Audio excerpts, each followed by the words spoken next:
विषय असा आहे, एक 2 ते 3 दिवसापूर्वी मला रोहित खरात ह्या माणसाचा फोन आला, जो आर्वीला राहतो. आता तो फोन कसा आला, तर त्यांनी माझे जे चुलते आहेत आळेफाट्याला राहतात, नितीन भत्रिके, त्यांना फोन केला की मला अशी महेश शेळके यांनी अशी अशी मला शिवीगाळ केली आणि असं असं मला बोलला आहे, माझं त्याचं असं असं रेकॉर्डिंग आहे.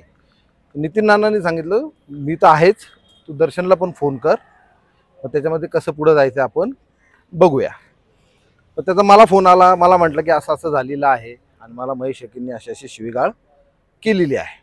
मी म्हटलं पहिलं रेकॉर्डिंग पाठव. आता ती ज्यावेळेस रेकॉर्डिंग मी बघितली तो विषय समजून घ्या. विषय काय होता?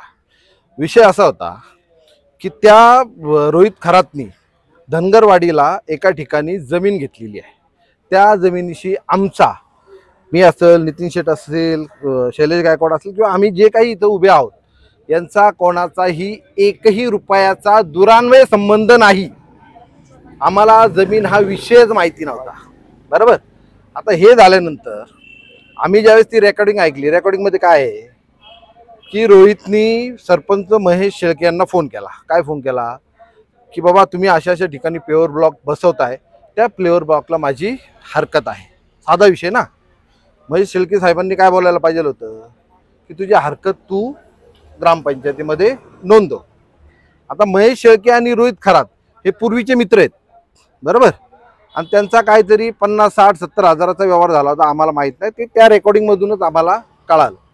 मग महेश शेळके म्हटली मी तुला मदत केली, तुला माहीत नाही का? तो म्हटला देवाला माहिती आहे. त्याच्यातून त्यांची चर्चा झाली, वादविवाद झाले. ते सगळं तुम्हाला आता मी जुन्नर टाइम्सला आणि जनता न्यूजला यांना मी ते रेकॉर्डिंग देणार आहेत. ती रेकॉर्डिंग माझी विनंती आहे, कोण वाल्मिक कराड आहे, कोण खरं वाल्मिक कराडसारखा वागतोय, त्या रेकॉर्डिंगवरून तुम्हाला समजेल. आम्हाला या जुन्नर तालुक्यामध्ये शरददादाची शिकवण अशी आहे बघा. एक आदरणीय संतोष देशमुख, स्वर्गीय संतोष देशमुख हे वाचवायला कोणाला गेले होते? एक बौद्ध समाजाचाच वॉचमॅन होता ना. म्हणजे संतोष देशमुखांचं संरक्षण हे बौद्ध समाजाच्या एका वॉचमॅनला होता. आमची छाती फुलली सर. मराठा समाज आमचा मोठा भाऊ आहे, तो कायम राहणार. आम्ही त्यांना प्रेमाने हे दिली ना, तर येणार. तर सर अख्ख्या तुम्ही त्या रेकॉर्डिंगमध्ये ऐका. समोरचा जो रोहित खरात आहे हा काही बोलत नाही, प्रेमाने बोलतोय. आणि हेच इकडून शिव्या तुझ्या यायला, तुला भोसाडात, तुला गोडात लावून टाकतो, तुला ठेचतो, तुला फाना काढतो, तू न बोलतोय म्हणून मला ब्लॅकमेल करतो का? ब्लॅकमेलिंगचा संबंध काय साहेब? तुम्ही काही वर्षापूर्वी त्याला त्या पैशावरून मारले ना. बरोबर. त्याची कबुली त्यांनी त्या रेकॉर्डिंगमध्ये दिलेली सुद्धा आहे. बरोबर. त्यांनी दिलेली, आमचा काही विषय नाही. त्या पूर्ण रेकॉर्डिंगमध्ये तू मग बौद्ध आहेस म्हणून तू आम्हाला छळतो का? तू जय भीमवाला आहे म्हणून तू आम्हाला छळतो का? नंतर ते जय भीमचं तुम्ही महार ह्या शब्दावर गेले. तर तुम्ही कशाला जाणीव करून देता? हा भारत देश आपला आहे ना. माझी तर एकच जात आहे, ते म्हणते भारतीय नागरिक. तुम्ही सतत का महार म्हणता? सतत का जय भीम? सतत का त्याला हिनवता का तुम्ही? तुम्ही बोललेत ना, हेतून काढू, मारीन, तुला बघतो, तू ये, तुला दाखवतो, हे तुम्ही बोललेले आहेत, आम्ही बोललेलो नाही. आता हे झाल्यानंतर नितीन नानाचा माझा फोन झाला की याच्यावर काय केलं पाहिजे. म्हटलं याच्यावर असं केलं पाहिजे की संबंधित व्यक्तींनी तक्रार दिली पाहिजे. तक्रार दिल्यानंतर आपण समाज बांधव म्हणून सगळेजण बघा, काय तुम्ही नीट समजून घ्या, सगळेजण समाज बांधव म्हणून आम्ही सगळेजण पोलीस स्टेशनला जाऊ, त्यांना विनंती करू असं असं आहे आणि त्यांना पुरावा देऊ. सगळ्यात महत्त्वाचा पुरावा काय दिला की बाबा तुम्ही बोललेले आहेत, ही त्याची रेकॉर्डिंग.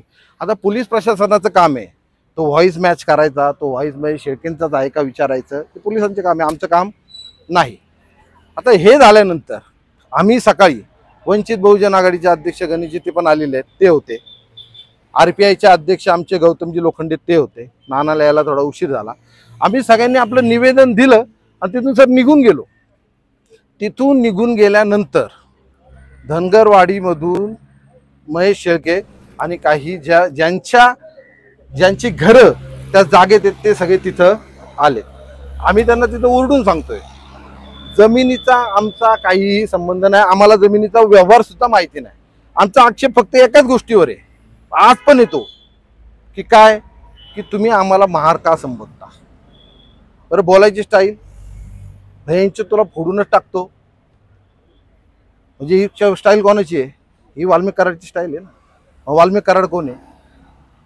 तुम्ही समजून घ्या याच्या मागचं. मग कुठंतरी आपल्या याच्यावर हे शेकतंय म्हणून त्याच लोकांना असं पुढं केलं. पुढं करून त्यांना काय सांगितलं, तुमची जमीन अडचणीत आहे. अहो साहेब, तो बोलतोय तुम्हाला की मी जमीन तुम्हाला आता लेखी लिहून देतोय. पोलीस स्टेशन मध्ये पण म्हणत होता. पण गावचे सरपंच यांचा कोणता वेगळा दबाव त्यांच्यावर आहे का हे पण तपासलं पाहिजे. आता महेश शेळके या तालुक्याला माहिती आहेत की नाही? सगळ्यांना माहिती आहेत. महेश शेळके म्हणजे धरतो तुला असेच आहेत ना, सगळ्यांना माहिती आहेत ना. अग्रेसिव्ह किती, गतडणार किती. माझ्या मते संदीपजी तुम्हाला पण एकदा त्यांनी फोनवरून काहीतरी बोलले होते, तुम्हाला आठवतं का नाही मला माहित नाही. त्याची रेकॉर्डिंग तुम्ही ग्रुपवर टाकली होती. आता तुम्ही ठरवा वाल्मिक कराड कोण आहेत. संदीपजी बोलले होते की नव्हते? आपण न्यायाची भूमिका घेऊ. जमिनीशी आमच्या कोणाचा काही संबंध नाही. जमीन हा आमचा विषयच नाही. आमचा विषय एकच आहे, आम्हाला तुम्ही बरं तुम्ही महार बघा अनेक जाती आहेत त्याच्यावर लिहिलेलं, म्हणजे अनेक सातबार आहेत त्याच्यावर लिहिलेलं असतं. समजा सदाशिव सोनू महार पूर्वीरत, बरोबर. पण ते लिहिणं आणि तुम्ही एकदा कुच्छित सारखं महार बोलणं याच्यामध्ये साहेब फरक आहे ना. हा, तुम्ही आधी त्यांच्या म्हणजे पार आई माय काढले, आईचा उद्धार केलेला आहे, तुम्ही सगळं करताय आणि त्याला महार म्हणताय आणि तुम्ही वरती आमच्यावर बुमरँग करायला बघताय. अशी सगळे आमचेच बांधव आहेत ना. आता मी तुम्हाला सांगितलं, संतोष आदरणीय स्वर्गीय संतोष देशमुख यांनी कोणासाठी प्राणाची आहुती दिली? बौद्ध समाजाचाच हे होता ना साहेब. आम्हाला अभिमान आहे. महेश शेळके साहेबांनी आदरणीय संतोष देशमुख सारखं वागवलं पाहिजे ना. तुम्ही जर विनाकारण त्याला आई बाप नाहीये, त्याची आजी आहे, तुम्ही जर शिव्या देणार असाल, बरं. आमचं म्हणणं काय आहे, तुम्ही जर 50,000ची पावती समजा आंबेडकर जयंतीला फाडता, म्हणजे मग तुम्ही काही लोकांना मार म्हणत सुटायचं का? आमचा आक्षेप त्या गोष्टीला तुम्ही समजून घ्या. जमीन जुमला विषयच नाही ना. आम्हाला तिथं कळालं की जमिनीचा काय विषय, लगेच त्याला विचारलं बाबा जमिनीचा काय विषय, म्हणजे तिथं अशी घरे भाऊ. पण मी तंटामुक्ती अध्यक्ष कोणते शेळके आहेत, काय नाव आहे त्यांचं, मयूर शहाजी शेळके यांना घेऊन बैठक घेऊन ते सॉर्ट आउट केलं होतं. मग कदाचित महेश शेळकेंचा इगो याच्यामध्ये आड आलाय का, की मला न विचारता सदरचा प्रॉब्लेम सॉल्व्ह करण्यात येतोय, मी गावचा सरपंच आहे, मीच वाल्मिक कराड आहे, असं आहे का तुमचं वागणं? का हो? आमचं तुम्ही समजून घ्या वाक्य. कोणते अध्यक्ष? अध्यक्ष कोण होते? तंटामुक्तीचे अध्यक्ष काय नाव आहे? मी तर त्यांना भेटलेलो नाही. मयूर शहाजी शेळके. आता तालुका आपला त्यांना स्वतः खरा परस्पर भेटले म्हणून त्यांना इगो वाटत झाला असं म्हणणं, असं मला वाटू शकतं ना. आमचं म्हणणं त्याच्यामध्ये काय आहे, ज्यांनी जमीन घेतली त्याच्यामध्ये ज्या बांधवांची घर आहेत, ज्यांचं नोटरी आहे, बरं माझं तर अजून पुढचा आरोप आहे साहेब. समजा ह्या खरातला कोणीतरी शेळकेने जमीन दिली की नाही, बरोबर आहे, त्यांनी देताना आधी कोणाला तरी नोटरी विकलेली आहे की नाही, बरोबर. त्यांनी सगळी जमीन यांना कोणत्या अधिकाराने विकली? त्या शेळकेंवर पण ह्या लोकांनी गुन्हे दाखल केले पाहिजे. त्या आम्हाला नोटरी देऊन सुद्धा तू सगळी जमीन का विकली, फसवणुकीचा गुन्हा त्याच्यावर पण दाखल झाला पाहिजे. आम्ही बाबासाहेबांचे अनुयायी आहे, कायद्याने चालणार. महेश शेळके जाणीवपूर्वक नाही आता कुणावर दाखल करायचं नाही. आमचं म्हणणं असं आहे की महेश शेळकेंनी याच्यामध्ये जो आम्हाला महार म्हणून जे हिनवतात, शेळके कोणत्या गुन्हा म्हणजे जमीन, आमचं म्हणणं असं आहे की जे शेळकेंनी जमीन विकलेली आहे ना यांना अख्खी, बरोबर, यांचं म्हणणं काय, आमच्याकडे नोटरी आहे, तिथं जे राहणार आहेत त्यांनी रीतसर त्यांच्यावर कायदेशीर कारवाई केली पाहिजे की आम्हाला जमीन विकलेली असताना तू सगळी प्रॉपर्टी दुसऱ्याला काय विकली. आम्ही रोहित खरातला कधीही पाठीशी घालणार नाही, आमचा संबंधच नाही जमिनीशी. रोहित खरातने असं सगळं माहिती असताना असं वागणं केलं ते योग्य काय साहेब? त्यांनी रीतसर तोच तर सांगते ना, मयूर शहाजी जे शेळके साहेब आहेत तंटमुक्ती अध्यक्ष, त्यांना सांगितलं ना की जेवढी ज्यांची घरं आहेत ना त्या घरावाल्यांना मी ती जागा द्यायला तयार आहे. राहिला काय विषय चुकीचा वागायचा? लोक म्हणतायत की हे तिथं जातात आणि तुमची घरं पाडा अशी धमकी देतात. साहेब माझं मत असं आहे, हे तर तुम्ही ऐकायला नव्हते, मी ऐकायला नव्हतं, पण खरात तुमच्या समोर बोललेत काय, मी रजिस्टर लिहून द्यायला तयार आहे. याच्यापेक्षा मोठा पुरावा काय पाहिजे? पाडायचीच घर अहो लिहून देतात जमीन, पाडायची कशाला जमीन? हे त्यांचं म्हणणं काय आहे? तुम्ही कन्फ्युज झालेत समजून काय? घ्या, कन्फ्युज तुमचं होते. जमीन किती 55 आर आहे, यांनी हो. 45 आर घेतलेली आहे. सर एक मिनिट हा, सर, जमीन तुम्ही किती? तुमचं कन्फ्युज होत हा. यांचं म्हणणं काय? टोटल जमीन किती? 55 आर. त्या 55 आर पैकी 10 आर मध्ये घर आहेत असं हो. समजू आपण, बरोबर? याचं म्हणणं काय आहे? 10 आर मध्ये घर आहेत ना, ती ज्यांची घरं आहेत त्यांच्या नावाने मी जमीन करून द्यायला तयार आहे. यांनी जमीन 55 पैकी किती घेतली? 55 पैकी 55 घेतली ना. 55 पैकी 55 हो. घरासकट. अहो, मग तोच हा विषय झाला ना, तो नोटरी होता ना. नोटरी दस्त हा रजिस्टर कार्यालयामध्ये नोंदवल्या गेल्या नसल्यामुळे त्याला त्या गोष्टीची माहिती नव्हती.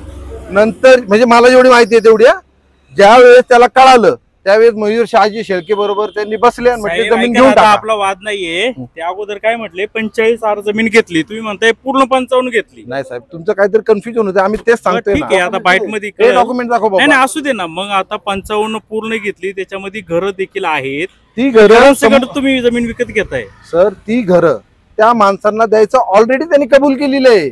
महेश शेळके हे बनाव करतात. तसं दस्तामध्ये त्या लोकांची संमती घेतली होती का? सर, ते 55 देणार आहेत ना, हे त्यांना देणार आहे. संमती कशी काय घेणार? जर मुक्तार पत्र केलं ना ते. अहो साहेब, मग त्याच्यासाठीच खरेदी खत नाही केलं ना. ह्या सगळ्या बोला चाली आहेत ना, ह्या मयूर शेळके बरोबर चालू असल्यामुळं, मयूर शेळके जे तंटामुक्ती आहेत त्यांच्या चालू असल्यामुळं फक्त कुलमुक्त्यानं साठेखत करून घेतलंय. खरेदी खत त्याच्यासाठीच करून नाही घेतलं. आणि आमचं तर तुम्हाला सांगणं काय माहितीये का साहेब, जमिनीचा आमचा संबंध काय? तुम्हाला भरपूर माहिती जमिनीतली. नाही सर, त्याने आज कळाली ना, 4 तास इथंच हो सर. असू दे, काय हरकत नाही. कुलमुक्त्यार लिहून म्हणजे हे कोण आहेत? हे घेणार, हे योगेश आहेत आणि ह्या देणार आहेत. साहेब आमचं आणि याच्यामध्ये ऐका ना, काय लिहिलं काय? ह्या दस्ताच्या संदर्भात एक मिनिट. आम्हाला काही माहिती नाही, पाहू दे आमचा ना. काही संबंध नाही. याच्या संदर्भात तुम्हाला काही प्रश्न असतील तुम्ही ते कुठे पाहू ना, ते ते खरा काय देणार लिहिलंय. नाही, तुमच्याकडे कॉपी देतो साहेब. आमचं काय घेतलं त्याने? आपलं लय गया बापीशी संबंध आहे. फक्त आम्ही बघतोय काय आहे त्याच्यामध्ये, काय लिहिले.